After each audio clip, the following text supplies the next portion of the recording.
បាទសួស្តីទាំងអស់គ្នានៅក្នុងវីដេអូមួយនេះយើងនឹងរៀនគូ part 1នៅក្នុង chapter 4 part 1របស់យើងមាន feature មួយចំនួនដូចជា extrude dip boss extrude cut mirror fillet ហើយនិង chamfer បាទហើយយើងមាន sketch បាទចំនួន3 tool ដែលយើងប្រើនៅក្នុង sketch បាទសំខាន់មានដូចជា smart dimension បាទយើងមាន rectangle មាន slot បាទហើយយើងមាន add relation ចំណែកឯនៅក្នុង feature យើងមាន extruded boss យើងមាន extruded cut បាទយើងមាន fillet ហើយនិង chamfer ហើយនៅក្នុង sketch tool ដែរបាទយើងត្រូវការ center line បាទយើងមាន tool ថ្មីមួយទៀតគឺឈ្មោះថា dynamic mirror បាទហើយនៅក្នុង add relation បាទយើងមានប្រើ equal បាទយើងមានប្រើ coincident បាទ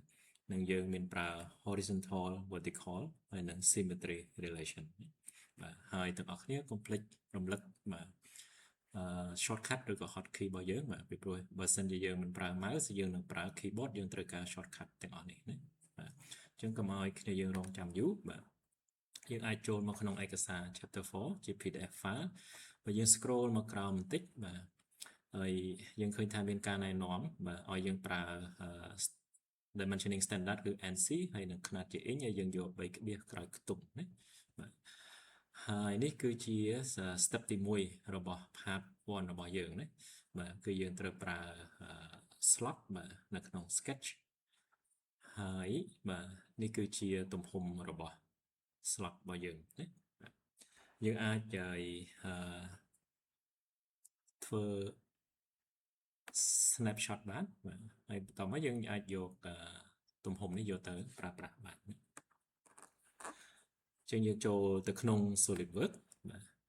យើង complete ថាអ្វីដែលយើងត្រូវបដូរដំបូងមុនគេគឺបាទយើងយកប្រព័ន្ធຂະຫນាត់ IPS inch pound second បាទហើយបន្តមកទៀតគឺយើងត្រូវទៅដូរនៅក្នុង edit document units បាទដើម្បីយើងយកលេខក្រោយក្បៀសចំនួន3ខ្ទង់បាទចុចយកចុច1 2 3បាទរួចហើយយើងអូខេណាបាទជាងនៅក្នុងការ model នេះដែរបាទគេ suggest ឲ្យយើងប្រើ front plane អូខេជាងយើងរើសយក front plane បាទយើងមកវិល front plane មកឲ្យកែងបាទ normal to បន្តមកទៀតបាទយើងត្រូវការ sketch tool ដែលមានឈ្មោះថា straight slot ណាបាទជាងយើងគូសប្រហែលសិនបាទចុច1 2បាទហើយយើងទាញចុះមកក្រោមមកបាទវានឹងចេញជារាង slot ឲ្យយើងយើង click OK បាទតទៅទៀតខ្ញុំចុច Ctrl V ដើម្បី pass យករូប slot របស់យើងនៅក្នុងឯកសារទាញយកទំហំហើយនឹង relation ផ្សេងយកមកប្រើណាបាទនៅក្នុងនេះគេ suggest ឲ្យយើងប្រើគោលតម្រុយនៅត្រង់ចំផ្ចិតរង្វង់មួយនេះបាទប៉ុន្តែក្នុងវីដេអូនេះខ្ញុំបង្ហាញយកគោលតម្រុយមកត្រួតគ្នាជាមួយនឹងហើយទីតាំងកដាលជាផ្ចិតរបស់ slot ណាបាទយើងអាចចូលទៅយក add relation ហើយចុចយកបាទចំណុចកដាលរបស់ slot បន្តមកទៀតយើងចុចយកគោលតម្រុយបាទហើយយើងយក add relation coincident បាទអញ្ចឹង SolidWorks នឹង move relation បាទទៅត្រួតគ្នាបន្តមកទៀតអ្វីយើងត្រូវផ្ដល់ឲ្យបាទ slot មួយនេះគឺទំហំបាទសងខាងបាទជាចំកន្លែងផ្ចិតនៃកន្លះធ្នូរបស់ slot ទាំងពីរគឺ1.25 អូខេចំណែកឯយើងរំកិលមកមើលទំហំបាទ control បាទ arrow key បាទចំណែកទំហំនេះគឺ 0.5 ណាបាទអង្កត់ផ្ចិតបាទអញ្ចឹងយើងអាចទាញចេញជាអង្កត់ផ្ចិតបាទ smart dimension ប៉ះជាមួយនឹងធ្នូបាទយើងវាយ 0.5 ចូលអូខេហើយអ្វីដែលយើងនៅត្រូវសង់បន្ទាប់នៅក្នុង slot នេះគឺយើងមាន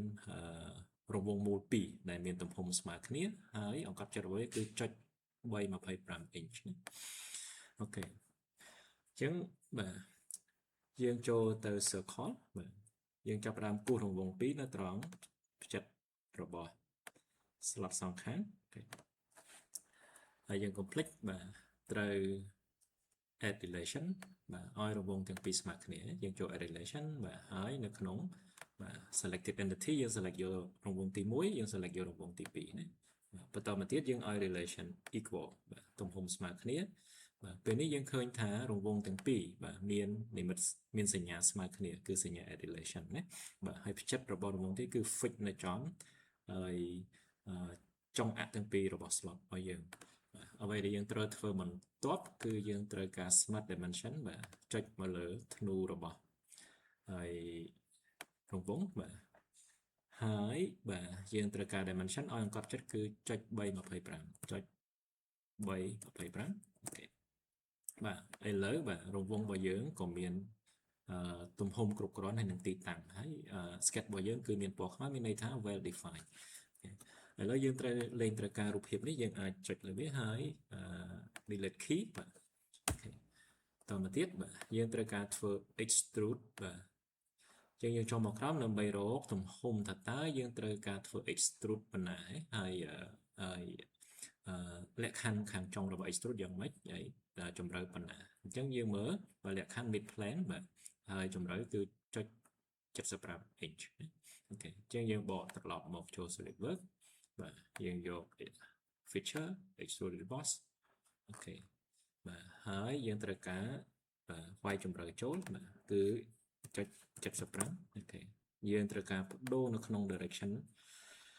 ក្រោម direction 1គឺយើងយក end condition របស់វាគឺ mid plane ណាបាទអញ្ចឹងយើងឲ្យ extrude ទៅសងខាងបាទនៃអាក់បាទទាំងទិសដៅវិជ្ជមានទាំងអវិជ្ជមានបាទមួយទិសដៅគឺពាក់កណ្ដាលនេះអូខេឥឡូវយើងបាន slot ដែលមានរុន2បាទអ្វីដែលយើងត្រូវធ្វើបន្ទាប់បាទនៅទីនេះបាទគឺយើងត្រូវការបាទហើយចោះរុនបាទ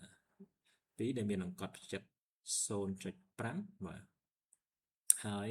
ចំណុចកណ្ដាលរបស់វាគឺត្រួតស៊ីគ្នាជាមួយនឹងរង្វង់តូចពីមុនណាបាទនៅលើនេះពេលដែលយើងគូរបានរង្វង់ដែលមានអង្កត់ចិត្ត 0.5 ហើយបាទហើយ feature គឺតម្រូវឲ្យយើងបាទកាត់បាទចូលទៅខាងក្នុងចុច15 inch បាទហើយយើងយក end condition គឺ blind ណាអូខេឥឡូវយើងបកមក select យក face មួយនេះបាទហើយយើងបង្វិលបាទទៅជា normal view ហើយយើងត្រូវការ sketch បាទពីររង្វង់បាទនៅលើ face ដែលយើង select ឃើញ highlight ពណ៌ហ្នឹងបាទយើងត្រូវចូលមកត្រង់ផ្ចិតបាទយើងគូសរង្វង់មួយបន្តមកទៀតយើងមក low នៅលើបាទកេននេះបាទ SolidWorks នឹងបាទចេញ point មកឲ្យយើងគឺ quadrant ហើយនឹងផ្ចិតរង្វង់អញ្ចឹងយើងអាច snap ផ្ចិតរង្វង់បានបាទហើយយើងគូសអូខេអ្វីដែលយើងត្រូវធ្វើបន្ទាប់បាទយើងអាចដាក់ smart dimension បាទគឺយើងថាអង្កត់ចិត្តមិញគឺ 0.5 អូខេហើយបាទយើងត្រូវការឲ្យ relation រវាងរង្វង់ទាំងពីរគឺស្មើគ្នាបាទអញ្ចឹងយើងចូល add relation បាទ selected entity បាទរើសយករង្វង់1រើសយករង្វង់2រួចហើយយើងយក relation equal យើង click OK បាទយើងចេញមកក្រៅអូខេបាទអញ្ចឹងយើងបង្វិលមើល isometric view ដោយ control 7បាទយើងនឹងឃើញ sketch របស់យើងនេះបាទបន្តមកទៀតបាទយើងត្រូវការប្រើ extruded cut បាទយើងចោះយក blind អូខេ option គឺយើងយក blind បាទ end condition បាទហើយយើងត្រូវការជម្រៅត្រឹមតែបាទ 0.15 នេះណាបាទគឺយើងកាត់តែ 0.15 ចូលឥឡូវយើងកាត់បាន 0.15 ចូលអ្វីដែលយើងត្រូវធ្វើបន្ទាប់បាទមកមើលឯកសាររបស់យើងបាទហ្នឹងគេតម្រូវឲ្យយើងធ្វើហើយកាត់មិញនៅម្ខាងទៀតប៉ុន្តែយើងមិនចាំបាច់ទៅគូឲ្យកាត់ទេយើងអាចប្រើ tool ថ្មីមួយរបស់ SolidWorks បាននៅក្នុង feature គឺបាទ mirror ណាអូខេបាទអញ្ចឹងយើងត្រឡប់ទៅ SolidWorks បាទយើងមើលយើងនៅក្នុង feature ស្រេចហើយបាទយើងមករើសបាទ tool mirror បាទនៅក្នុង tool mirror បាទវានៅបង្ហាញយើង option ទី1បាទគឺបាទ plane បាទតើប្លង់មួយណាយើងយកមកធ្វើជាកញ្ចក់បាទអញ្ចឹងយើងចង់មកក្រោមយើងមើលយើងចង់ mirror ទៅម្ខាងទៀតគឺប្លង់ front ដែលយើងយកមកធ្វើជា mirror plane បាទហើយបន្តមកទៀតបាទយើងអត់ត្រូវការ secondary mirror face ឬក៏ plane ទេយើងត្រូវការបន្